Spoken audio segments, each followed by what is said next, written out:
तो जय श्री राम सभी को। आज हम श्लोक 37, 38 और 39 पढ़ेंगे।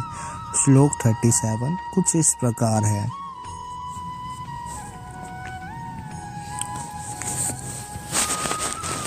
या तो तुम युद्ध में मारे जाकर स्वर्ग के लिए प्राप्त होगे, या तो तुम युद्ध में जीतकर पृथ्वी का राज्य भोगोगे।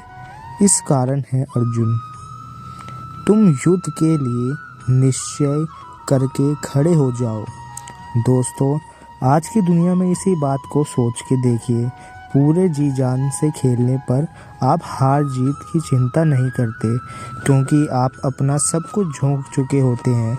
जीतने पर नाम होता है और हारने पर भी आप अपने और दूसरे के मन में सम्मान पाते हैं, क्योंकि आपने धर्म के अनुसार युद्ध किया। इसलिए अपनी चुनौतियों से कभी भी मुंह नहीं मोड़ना चाहिए। अगला श्लोक। जय पराजय, लाभ हानि और सुख दुख को समान समझकर उसके बाद युद्ध के लिए तैयार हो जाओ। इस प्रकार युद्ध करने से हे अर्जुन, तुम पाप को नहीं प्राप्त होगे। दोस्तों, अगर आप अपनी चुनौती में अपना सर्वस्व लगा देते हैं तो जीतने पर तो सब कुछ मिलेगा ही, लेकिन अगर हार भी जाते हैं तो अफसोस नहीं होगा, क्योंकि आपके पास जो भी था उसे अपने युद्ध में लगा दिया। अब इस स्थिति को बड़े ध्यान से देखिए।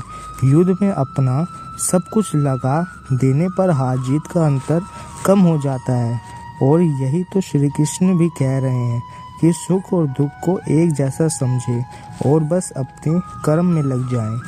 अगला श्लोक।